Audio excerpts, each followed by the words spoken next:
Siapa sih yang gak sedih pada saat scene ini? Scene dimana Andy ngerelain Budi dan kawan-kawannya dibawa Bonnie.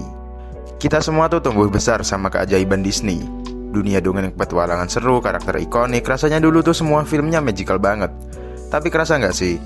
Beberapa tahun terakhir ini, apalagi masuk 2025, kayaknya ada yang bergeser nih dari Disney.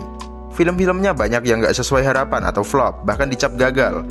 Nah, salah satu isu yang paling panas dan sering banget disebut-sebut sebagai biang keroknya kegagalan Disney, apalagi kalau bukan soal agenda woke atau woke ya. Oke, sebelum lanjut, woke ini kan istilah yang lagi viral banget ya. Sederhananya sering diartikan sebagai sadar isu sosial, kayak keadilan ras, kesetaraan gender, HLGBT, dan sebagainya.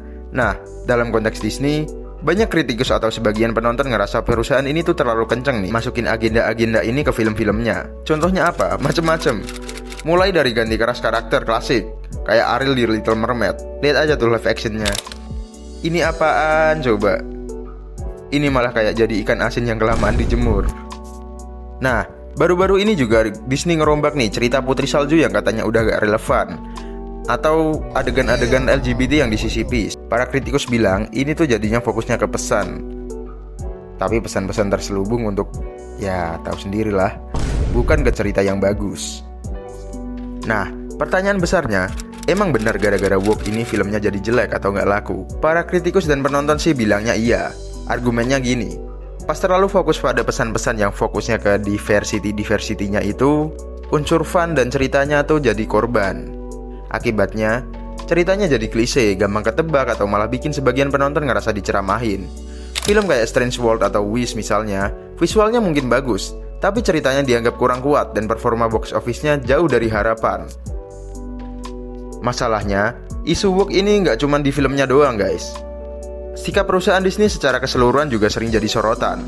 Misalnya pas mereka terang-terangan nih menentang kebijakan politik tertentu atau pernyataan internal perusahaan yang bocor, kayak sebuah leak yang berjudul Disney Reimagine Tomorrow. Nah, leak ini tuh intinya kurang lebih kayak gini.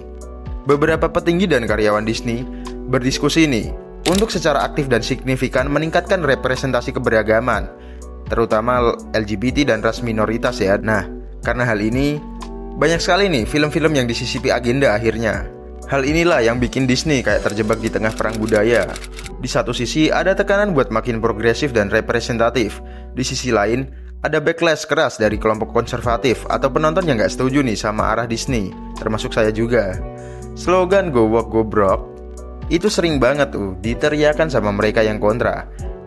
Ini jelas bikin citra Disney jadi makin kompleks dan buat sebagian orang jadi negatif. Tapi tunggu dulu, apa iya sesimpel itu?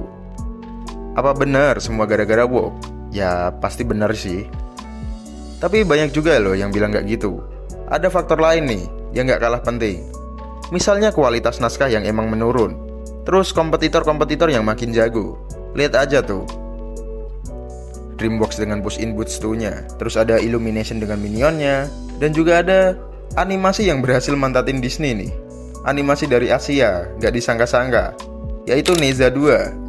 Animasi ini didapuk jadi film animasi terlaris sepanjang masa dengan torehan box office sebesar 2085 miliar US dollar atau sekitar 34,1 triliun rupiah.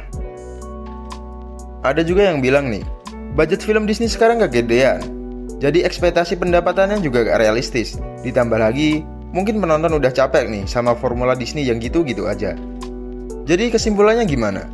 Tudingan agenda woke ini jelas jadi salah satu narasi paling kenceng buat ngejelasin kenapa Disney lagi terseok-seok dan sering flop. Kontroversinya nyata, dan dampaknya ke persepsi publik gak bisa dianggap enteng. Tapi apakah ini satu-satunya penyebab? Tentu saja iya. Tapi kualitas cerita, kompetisi, dan strategi bisnis juga punya pengaruh gede nih. Nah, gue pengen banget nih denger pendapat kalian. Seberapa ngaruh sih isu woke ini buat kalian pas mutusin mau nonton film Disney? Atau kalian tim yang mikir nih, yang penting ceritanya bagus? Apa sih yang harus dilakuin Disney biar bisa magical lagi? Tulis unek-unek kalian di kolom komentar ya. Jangan lupa like, subscribe, dan share kalau kalian ngerasa obrolan ini penting. Thanks for watching.